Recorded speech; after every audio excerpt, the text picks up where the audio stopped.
Salut YouTube, nouvel épisode sur la chaîne Road to Zero. J'espère que tu vas bien. En tout cas, ça me fait super plaisir de te retrouver.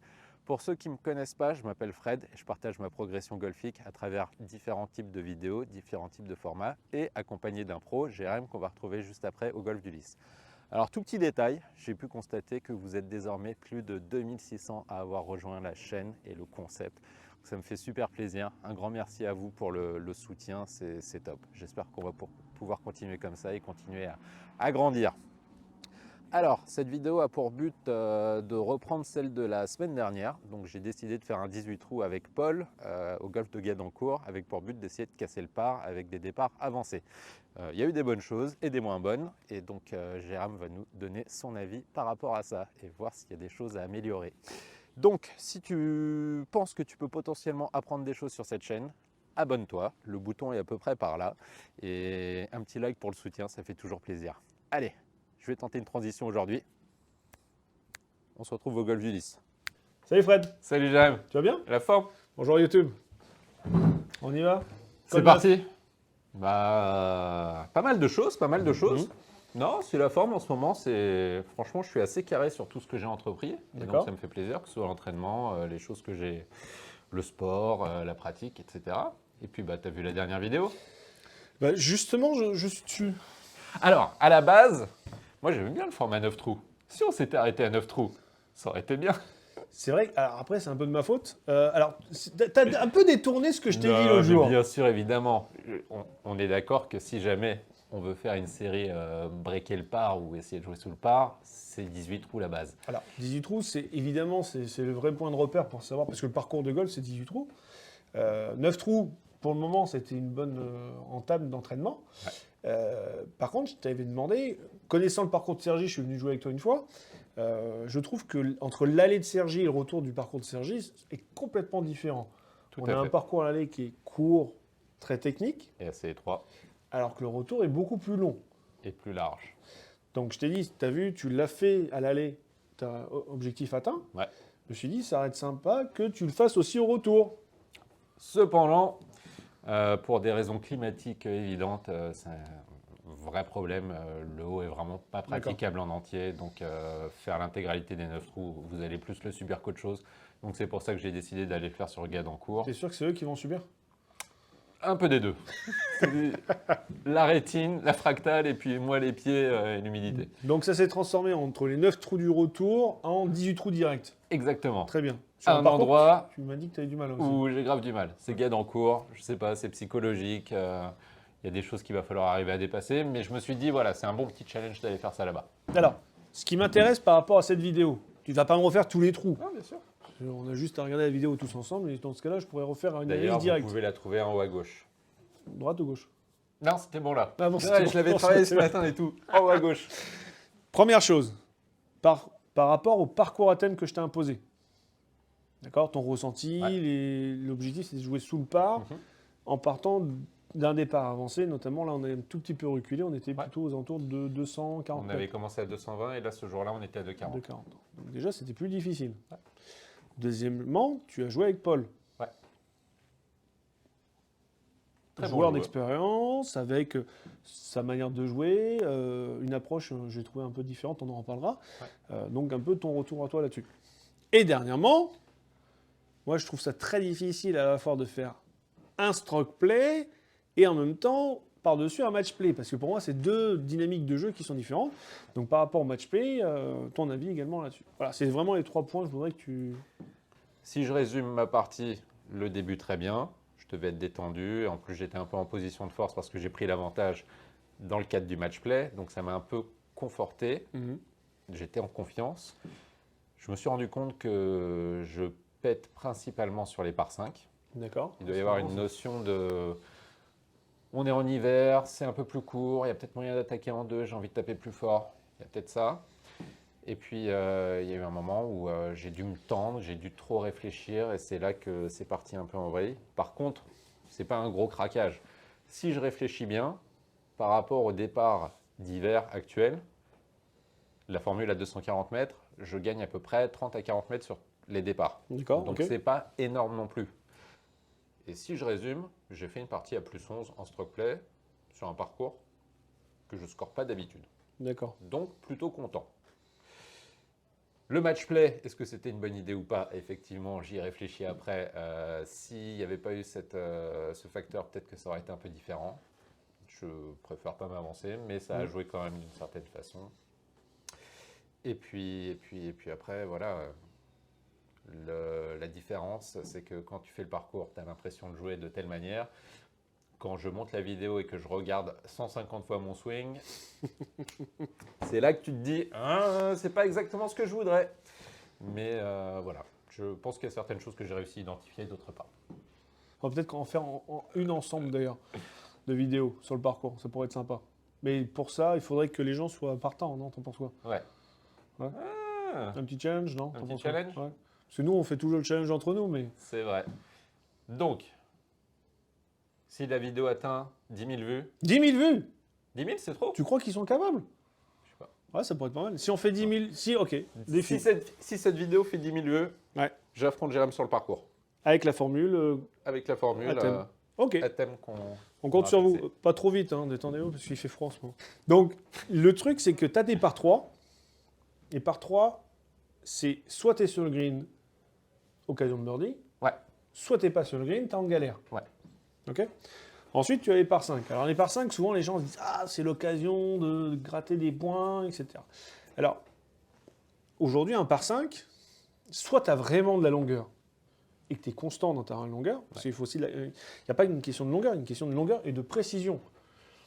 Certains joueurs sont capables de toucher les par 5 en 2. C'est pas donné à tout le monde. Non.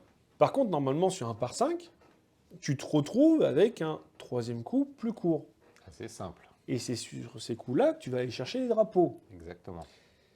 En gros, c'est l'opportunité que je t'ai donnée sur tous les par 4. C'est ça. Tous tes drives, tu aurais dû te situer normalement à moins de 50 mètres du green, Exactement. en prenant en compte les conditions météorologiques, parce qu'il fait un peu plus froid en ce moment. Parce que tu m'as dit que tu drivais entre 200 et 220, là tu es parti à 240, allez, tu aurais dû te retrouver à 50 mètres. À 50 mètres, tu dois pouvoir te mettre dans un rayon maximum de 5 mètres autour du trou. En tout cas, c'est ce qu'on a travaillé ensemble en termes de C'était régularité. l'idée. 5 mètres autour du trou. Au bout d'un moment, à 5 mètres, en bossant ton putting, on revient encore une fois en bossant ton Il n'y a pas de putting, surprise. il y en a qui vont tomber. C'est ça. Et même si ça tombe pas, ça doit faire part. De putt. Donc en gros, tu te retrouves avec une quantité de par 4 potentiellement avec birdie. Mhm. Les par 3, c'est là où il faut serrer le jeu pour éviter de prendre des bogeys. Ouais. Ça dépend de la longueur des trous. Et ensuite, tu as les par 5. Les par 5, normalement, c'est du par. Il faut jouer le par.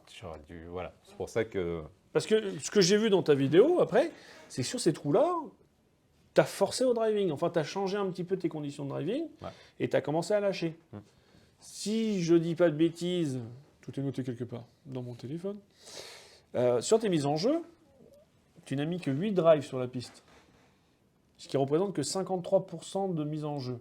Oui, c'est un peu faible.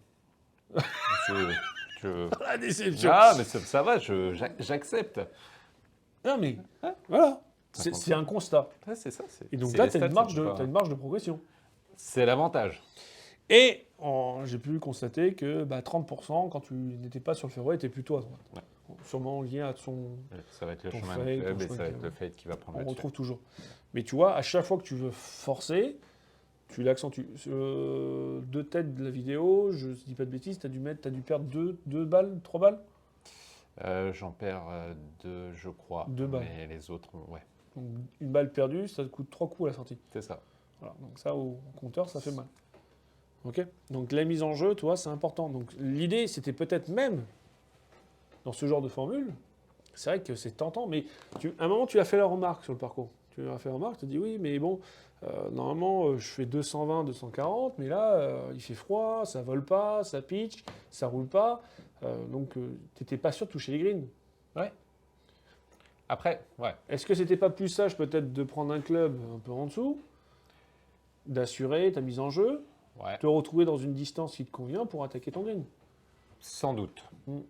En fait, je pense qu'à partir d'une manière générale, et ça doit arriver à beaucoup de gens, je pense, la perte de lucidité. C'est quelque chose qui arrive à un moment où tu vas commencer à avoir un premier crash, un deuxième, et là, tu n'arriveras plus à voir les choses clairement, et juste tu vas automatiser les choses, mais pas forcément de la bonne façon. Donc là, c'est un problème stratégique. Alors, c'est un problème de gestion du parcours. Déjà, premièrement, chose très simple. J'entends systématiquement ça de la bouche des golfeurs. J'ai fait un double. Ça arrive. Tout le monde fait un double. Même moi, j'en fais, ça arrive. Je fais un double. Et là, tu te dis, zut, il faut que je rattrape mon double. Ah, oui. Ah oui. Oui. C'est fini. En fait, il faut vous dire au golf, on ne joue pas pour rattraper ses erreurs. On ne peut pas rattraper une erreur. Une fois que l'erreur est faite. Elle est fixée dans le temps, c'est trop tard. Et le passé est passé. Donc à un moment, si vous voulez atteindre ton objectif, il faut prendre trou par trou. Ouais. Chaque trou qui passera sous la barre du par, c'est un trou cumulé de gagné. Chaque trou que tu joueras au-dessus, c'était un trou que trop tard. Tu as mis des coups en plus. Si tu joues en disant, zut, j'ai fait un double, derrière, il faut que j'essaye de faire 2 birdies pour revenir, en fait, tu vas augmenter ton niveau d'attention, tu vas augmenter ton stress également, et la tension musculaire qui va se lier. Okay. Bilan des courses, tu ne seras pas dans des conditions de jeu optimum pour pouvoir faire justement des birdies, mais au contraire, tu vas te retrouver dans des situations compliquées où tu vas commencer à lâcher tes drives. Tu seras moins précis.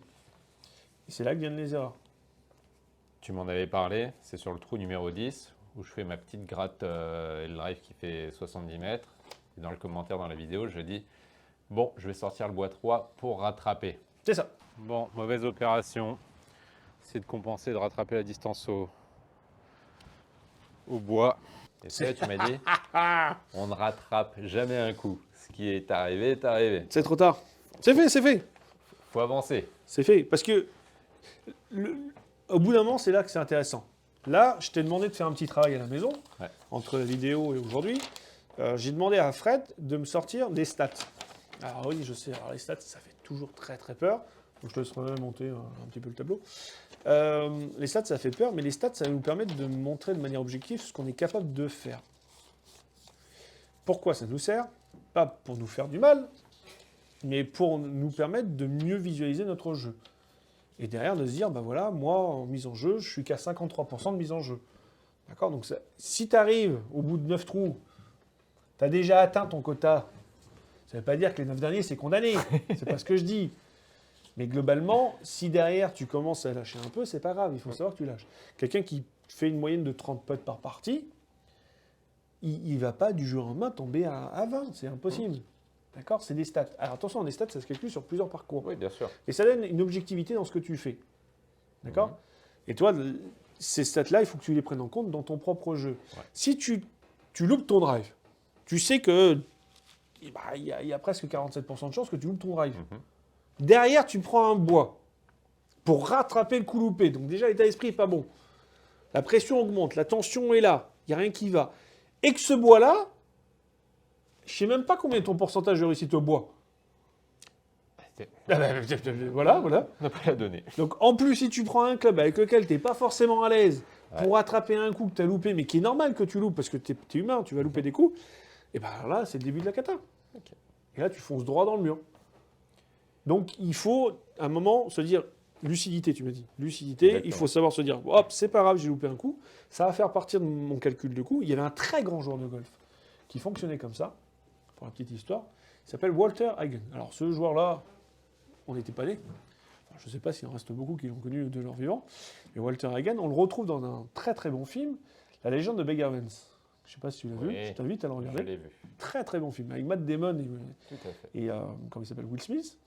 Et dans La légende de Beggar Vance, donc on retrouve Walter Hagen. Et Walter Hagen, il a une philosophie de jeu qui est, je trouve, très, très, à la fois très réaliste, mais en même temps qui est très positif. C'est-à-dire qu'il s'enlève une décharge de négatif.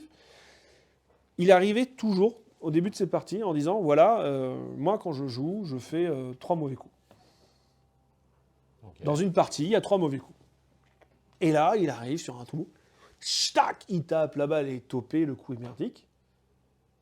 Au lieu de s'énerver, de péter un plomb, etc., alors que c'était un des meilleurs joueurs au monde, il regarde les gens et il dit, il n'en reste plus que 2.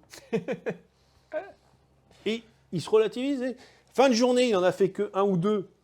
Il disait que c'était une très bonne journée parce que finalement, il en fait moins. Et s'il en fait 4 ou 5, c'était une journée moins bonne. Okay. Donc il avait son barème à lui, perso, avec ses niveaux, ses conditions de jeu, parce que ça reste quand même un des meilleurs joueurs de tous les temps. Et il se disait, voilà, si je fais 3 coups loupés, c'est une journée normale, plus moins bonne journée, moins. Et en fait, tu relativises, tu t'énerves pas, tu n'as pas besoin de rattraper tes bêtises, parce que tu sais déjà à l'avance que malheureusement, tu vas avoir ta part de coups loupés. Ouais. Donc je trouve l'approche très intéressante. Tu sors de la maison, tu vas te balader, mais tu sais pas où tu vas, tu peux ne pas jamais rentrer à la maison. Hein. Ouais. C'est un peu pareil. Hein. C'est ça. Donc, ouais, bah oui. Non, mais c'est vrai, à un moment, il faut fixer un objectif. Ouais. Tu dis, voilà, je vais marcher 1 heure, je vais faire le tour du quartier, je vais à tel endroit, puis je reviens. Si tu sors de la maison, tu vas nulle part, tu n'as pas d'objectif, bah, je te dis, il y en a qui ne sont jamais rentrés. Hein. Donc, et bah, au golf, c'est pareil. Définir des objectifs quand vous décidez de faire quelque chose. Systématiquement. Hein. Ah, il y a un truc qui est intéressant, quand même. Ouais. Je voulais en parler. Je ne sais pas trop si je pouvais en parler ou en parler, mais tu m'as dit que Paul, ça l'intéressait. Ça l'intéressait d'avoir effectivement l'avis de Jérém. Moi, il y a un truc qui m'a vraiment interpellé. Et je trouve que je me suis éclaté à regarder ta vidéo. Bah, ça me fait plaisir, c'est déjà une bonne chose. Je ne regarde pas beaucoup le golf à télé. Ouais. Parce que je trouve que le golf, c'est un peu... on s'endort vite, un peu soporifique. Ouais. D'accord. Mais là, je me suis éclaté. Alors, parce que je te connais, tu es mon élève. Mais la partie était intéressante dans le sens où, en fait, tu as trouvé un partenaire de golf qui est pour moi complètement l'opposé de toi. C'est ce que je me suis dit. Et je trouve ça génial. C'est ce que je me suis dit. Et... Toi, tu as besoin de repères, d'être cadré dans ta manière de swinger. Contrôle. Il faut. Donc, tu es dans le contrôle, tu es un peu rigide. Et là, tu joues une partie avec ce jeune homme qui est du naturel pas possible, tout est fluide. Alors au début, il était un peu tendu. Début de partie, il était un peu... Je pense tu l'as senti ? Ouais, au début de partie, j'ai senti un peu tendu. Alors je le connais pas, mais ça se sentait sûrement à cause de la caméra. Oui, un peu l'expérience. Je l'ai senti un peu sur son petit jeu. Au début, il a eu du mal à démarrer, comme je l'ai dit. Mais alors, par contre, il se rattrape bien à la fin. Mais ouais, tu veux peut-être un peu plus de temps. Et tu vois, je t'ai pris une petite séquence, là, je vais te montrer ça tout de suite. Alors en plus, il y a lui, son coup, et toi derrière son coup. Alors je crois que c'est à partir du 10, 11 que tu as commencé à dériver. Et je vais te montrer un truc. Là, il y a un truc très intéressant sur ce trou-là, sur sa mise en jeu. Ouais. Donc vous verrez à l'écran. Il a une routine particulière, dans le sens où, hop, je viens derrière, je prends la cible en mire, un petit coup de drive tapé au sol, boum, j'y vais, je m'installe. L'installation, regarde, ça fait 1, 2, 3, 4. Et toi, en moins de 10 secondes, il tape. D'accord ? C'est très fluide ce qu'il fait. C'est très connecté à la cible. Ouais. Donc, Paul, c'est un vrai lanceur. Et après, par contre, toi en jouant avec un jeune homme comme lui, le souci, c'est qu'après, dans l'infrastructure, l'installation, le setup qu'il a, on va dire chez les amateurs, je trouve que Paul joue beaucoup au feeling, toi. C'est ce qu'on dit. Tu vois, un peu au feeling. Et donc, c'est pas très structuré ce qu'il fait. Conséquence pour toi qui as besoin justement d'un cadre, de repères et autres, au bout d'un moment, de jouer avec un jeune homme comme ça, un joueur comme ça, qu'est-ce qui se passe ? Tu fais du mimétisme, entre guillemets. Tu vois, il y a un côté absorbant, une style d'éponge que tu absorbes. Et lui, il fonctionne complètement à l'envers de toi, sur plein de choses. Alors, ça fait peur. Ce que tu dis, d'une certaine façon, parce que je le dis d'une manière générale, je l'avais déjà dit dans une autre vidéo, c'est de ne pas se comparer aux autres. Mais il est en train de dire que je l'ai fait inconsciemment. Ah oui, c'est complètement inconscient. Le fait d'avoir fait 18 trous avec cette personne a fait que j'ai essayé sans doute de reproduire... 9 trous, pas besoin de 18. Voilà. 9 trous déjà. Ok, 9 trous, j'ai apparemment essayé de reproduire ce qu'il faisait ou j'ai essayé de m'inspirer. Alors, c'est pas vouloir faire de la copie, il y a des éléments. Je prends un exemple tout simple. Regarde, dans son installation driving, il a un stance très très large, très écarté. Donc le stance, quand je parle de stance, c'est l'écartement des pieds. Un écartement des pieds très large. Et ensuite, il est sur une dynamique de swing qui est pas... Il y a beaucoup de transferts. D'accord ? Il est grand, quelle taille il fait, Paul ? Je crois qu'il est à peu près comme moi, je ne me rends pas compte. Peut-être un tout petit peu plus petit, mais pas plus. Qu'est-ce qu'il faisait comme sport avant lui ? Parce que lui, il est costaud. Hein. Je crois qu'il faisait du tennis. Tennis, ok. Ouais. Donc lui, il rentre dans la balle, toi. Lui, il fait un coup droit en rentrant dans le filet. Il fait une montée de filet à chaque drive. Il rentre dedans. Enfin, il n'est pas là pour plaisanter, le jeune homme. Lui, il rentre dedans. Et toi, il a un swing, beaucoup de transferts, stance très large, et très connecté à la cible, très dans le jeu. D'accord ? Toi, derrière, en beauté, qu'est-ce que tu me fais ? Tu commences à avoir un stance très large. Donc là, tu es en train de dire que j'ai Vraiment écarté plus que. Bah là, tu as Ok. un écartement de pied qui est énorme. Ok. Sauf que, tu as vu comment il est, lui? Il est tout souple, tout relâché, musculairement. Voilà. Regarde-toi à côté. On va le dire. Hein. Ah, je suis méga tendu. T'es c'est la un truc de détente dingue. incarnée, Fred. On le sait tous. Hein. Oh, ça me Alors, t'es un petit désespère. peu raide. T'es un petit peu raide. Et regarde, déjà, alors, attends, bouge pas. Hop, je mets sur pause. On va revenir juste ici. Comme ça, hop, voilà. Donc, tu vois déjà, tu as les épaules qui sont redressées. Tu as les mains qui sont très, très hautes. Mhm. Ça, on ira le voir tout à l'heure ensemble. L'écartement des pieds est très important. Alors, pourquoi j'insiste sur l'écartement des pieds? On va vous dire, oui, on m'a toujours dit qu'au driving, il faut écarter les pieds. Alors, il faut écarter les pieds, il faut écarter les pieds. Ah, ça sert à quoi d'écarter les pieds, selon toi? Oh, j'aurais parlé de stabilité. C'est pour chercher de la stabilité. Ok. En fait, plus tu vas écarter tes pieds, plus tu vas ouvrir ton corps à un déplacement latéral, Mhm. mais par contre, tu vas verrouiller ta hanche pour pouvoir tourner. Ok. Ton moteur, c'est quoi? Rotation. C'est de la rotation. Ouais. Ah ouais. Ouais. Donc là, avec les pieds écartés comme ça, tu peux plus tourner. Regarde. Regarde ton bassin. Donc on y va. Hop. Repère, tu as le genou gauche Qui au arrive. démarrage. Au lieu de le genou qui rentre à l'intérieur pour la rotation, tu te retrouves avec un genou qui part complètement en avant. Mhm. Donc tu peux plus tourner. Qu'est-ce que tu vas faire? Tu vas forcer avec tes épaules et tes bras. Alors en plus, ça, c'est un risque de blessure si t'es un peu à froid. T'es foutu. Et le retour, bah, t'essayes de tourner tant bien que mal, sauf que là, t'es complètement décalé. Mhm.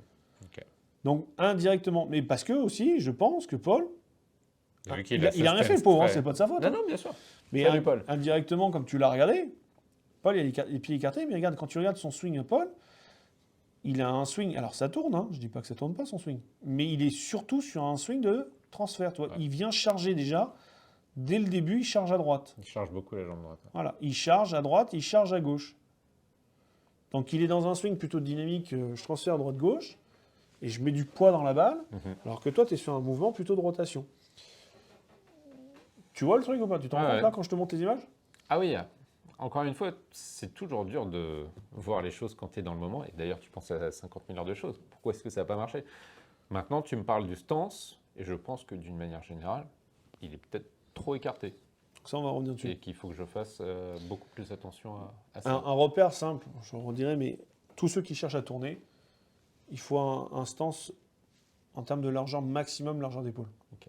D'accord. Dès que tu es au-delà, tu ne peux plus tourner, tu vas te retrouver à glisser. Bon, eh ben, c'est bon, on va voir un peu les. Bah, en tout cas, D'accord. c'est un. Alors après, un conseil que je donne à la plupart des personnes qui nous suivent. Le souci qu'on a tous en tant que pro de golf, c'est qu'on a tendance à voir les élèves au practice, exclusivement au practice. Ouais. D'accord? Et au practice, que vous le voyez ou non, il y a un cadre. C'est le tapis. Le tapis conditionne énormément votre manière de jouer. Vous avez de l'alignement qui se fait de manière plus simple, vous avez souvent des cibles qui sont en face, et donc ça conditionne le jeu et on voit ce qu'on a envie de voir. Oui. Donc c'est pas toujours simple. Par contre là, toi tu m'apportes un super outil. Ouais. t'apporte une Des élèves vidéo. qui se prennent en vidéo, j'en ai pas beaucoup. J'en ai quelques-uns qui m'envoient des vidéos, donc ça me permet de faire des analyses. Donc après, il faut que je me boucle mon temps pour me poser, parce que ça demande toujours une analyse. Mais là, te voir sur le parcours, bah, j'ai l'impression d'être là. Et ensuite, par contre, en plus, le débrief, il n'est pas à chaud. Parce que faire un parcours avec un pro, souvent, on a tendance à être tout de suite agressé. Oui, fais ci, fais ça, machin et tout. On n'a plus l'impression de se sentir jouer. Là, tu joues ta partie, je t'ai pas embêté. Non. Et là, on fait le débrief à froid. Ouais. Et on va construire pour que la prochaine fois, ça s'améliore encore. Ouais, c'est parfait. Tu vois ce que je veux dire? Donc ça, c'est un bon outil.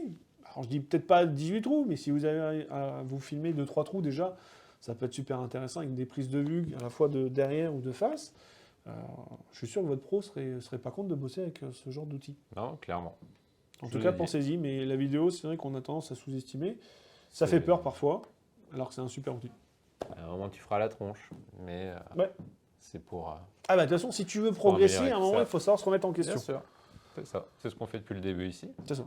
Bon, je te propose qu'on aille sur le terrain. Ouais. Et que les quelques points techniques que je viens de parler avec toi, là, on va les... met 2-3 ouais, trucs on va en les mettre tout de suite. application et on essaie de voir ça. Ok, C'est ça marche. parti. À À tout de suite suite. sur le parcours. C'est parti. Tada! Alors, c'est quoi le plan? Bah toi, on est sur un départ, là, Ouais. trou numéro 15 Mhm. du parcours des boulots. Et je vais reprendre un petit peu en technique les points qu'on a vus en salle. Ouais. Je vais te les réexpliquer, je vais vous réexpliquer les différents points sur lesquels ça m'a tilté. Et ensuite, bon, si tu veux, on finit le trou tranquillement. Ok, c'est parfait. Ok, on fait un petit Un challenge petit trou après. tranquille. Alors, par rapport à la vidéo, donc je te remonte un truc tout simple. Ouais. Nous, on est sur un swing de Rotation.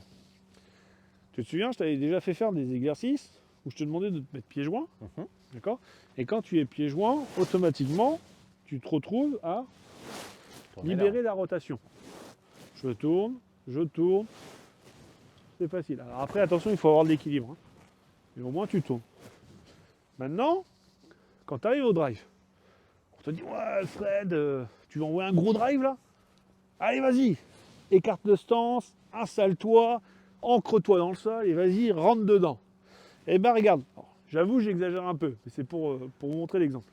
J'écarte. Je suis bien. Et regarde ce qui se passe au niveau de mes hanches. On dirait Fred. T'as vu ou pas? Ouais. Le genou part en avant. Ouais. Ma rotation est bloquée. Et qu'est-ce que je vais devoir faire? Jouer avec quoi? Compenser avec les bras. Eh ben, je vais devoir compenser avec mes bras. Et bizarrement, tu sais ce que ça produit comme trajectoire? Un fade. Un gros slice, ouais.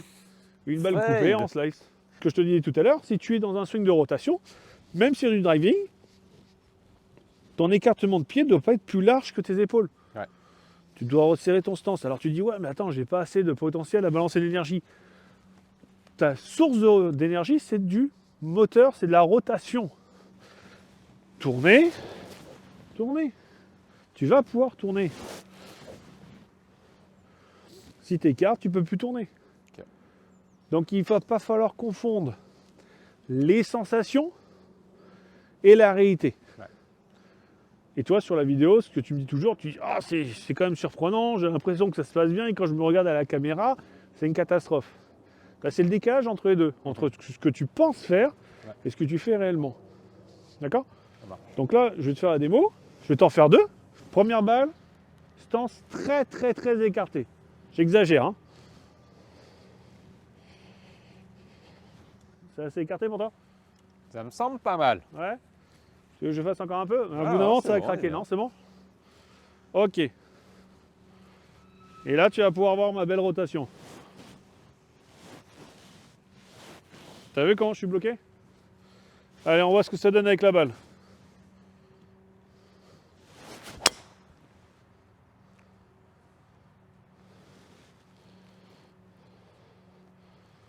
Même quand je veux louper mon coup, je loupe jamais.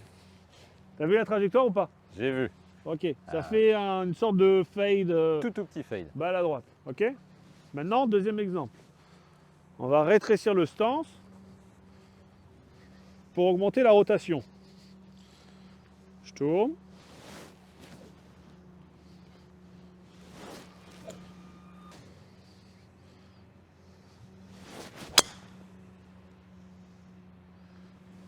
Tu vois la trajectoire là? Un petit draw.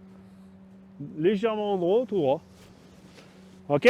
Ok, À toi? Tu veux commencer par quoi? ça roule. Oh, je vais faire l'écarté. Allez, écarté. Ok, bouge pas. Installation. Je check juste les épaules, tu m'en as parlé. Ouais, c'est vrai. C'est épaules, nickel, c'est bon.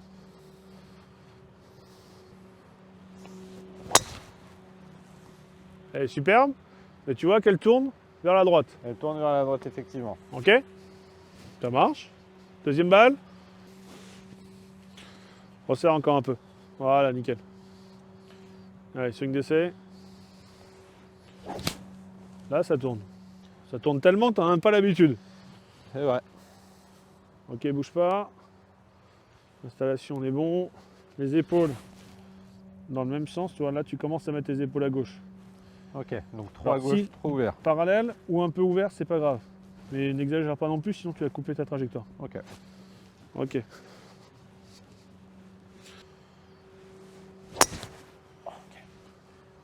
Bon, là, j'étais. Ah, on va se la refaire. Tu as même exagéré. Pied joint, swing d'essai. Voilà, encore. Super. Vas-y. Écarte. Focus cible.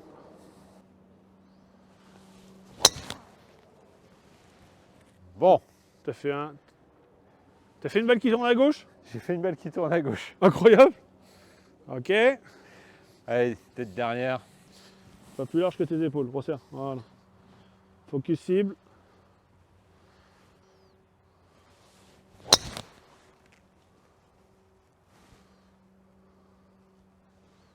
Elle est belle celle-là. Donc, piqûre de rappel, reste là, reste avec moi, n'aie pas peur. Piqueur de rappel. Piqûre de rappel. Si tu es dans un swing de rotation et que tu veux tourner, Ouais. ça sert à rien d'écarter trop les pieds. Au contraire, Ouais. je dirais un bon repère, c'est les pieds largeur maximum des épaules. Donc grosso Donc, modo. tu laisses tomber tes bras, tes mains sont au-dessus de tes pieds. Ok? Moins, c'est pas grave. Ok. Après, il faut que tu vois, si c'est trop serré, tu vas avoir Ouais. des problèmes d'équilibre. On s'en tire. Mais maximum. Par contre, si tu es dans un swing plutôt de transfert, comme Paul, il faudrait qu'il au minimum largeur d'épaule, voire même un peu plus. Ok. Et une particularité, tu verras, alors ça je conseille souvent à le faire, c'est il ne faut pas avoir peur sur swing plus large, avoir le pied gauche ouvert, toi. Tu ouvres ton pied pour t'aider à, Ça va faciliter la rotation et le.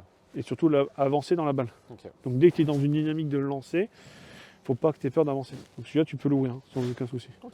Ok. On finit trop? Ça marche. Allez, au boulot. Focus, regarde, tu vois le drapeau jaune, le drapeau rouge?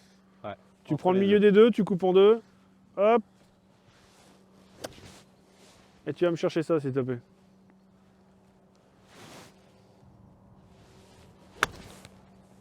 Ouais, Un peu à droite. c'est vraiment très. Oh là là, c'est court et à droite. Aïe, aïe. Alors, là, on arrive. J'ai un coup de 60 mètres comme toi, sauf que je suis plus décalé. Donc j'ai l'arbre qui est complètement dans mon axe de tir. Là. Je pourrais passer au-dessus. Ça serait stylé et ça ferait sûrement des nouveaux abonnés. Mais je le ferai pas. Désolé pour toi. C'est pas très gentil pour la chaîne. Hein. Désolé pour toi. Moi, j'ai joué avec ma tête. Donc je vais faire passer la balle en dessous. Donc j'ai pris un fer 7. Et je vais faire un petit coup pour que la balle reste en dessous. Par contre, si je la mets dans le trou, là, c'est énorme, non? Allez, point de chute. Je vais faire tomber ma balle au niveau du point de chute, au niveau du tronc de l'arme.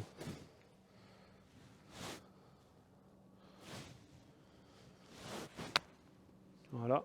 Et après, ça va rouler tout seul. Le green étant monté, ça va ralentir. Tu vois le coup ou pas? Là, j'ai fait ce qu'on appelle une balle basse. Alors la balle basse, j'entends beaucoup de choses aussi sur les balles basses. Balle à droite, poids à gauche, mais en avant. On pas a du dit tout. qu'on devait faire un épisode dessus. Voilà, on en fera une séance dessus, mais j'expliquerai. Moi, je fais de manière très simple. Et t'as vu, sans prise de tête, au drapeau. J'avais la hauteur. Ouais, t'as la hauteur. Juste que t'as pris comme club très mal. T'as fait quoi comme choix de club? Là, j'ai fait un choix de 56. Il y a de la belle pente. Je trouve mon point de chute. L'alignement.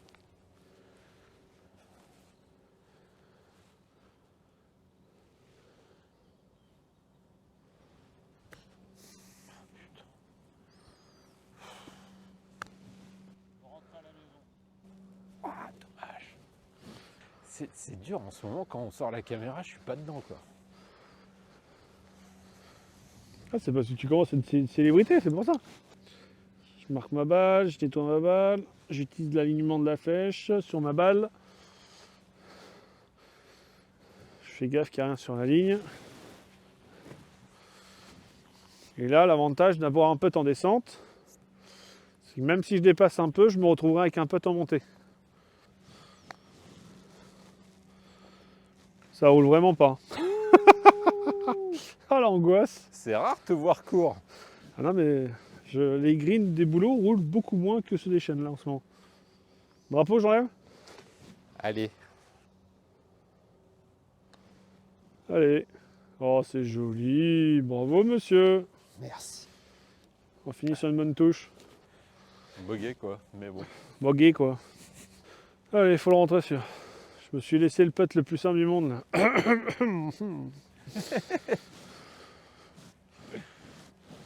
Bizarrement, je me voyais mieux de l'autre côté. Quoi qu'il arrive, ça change rien. Plein milieu. Ah bah écoutez, on conclut là-dessus. On a dit 10 000 vues, j'affronte Jérém sur le parcours. Avec la formule thématique. Mais on fera pas en formule match play. Hein. Mais non, bien sûr. On fera en formule, En on formule joue l'un scoring, contre l'autre, en formule scoring. Ça marche. Ok. Parfait. Bon visionnage à tous et À la bientôt. prochaine. Ciao. Salut.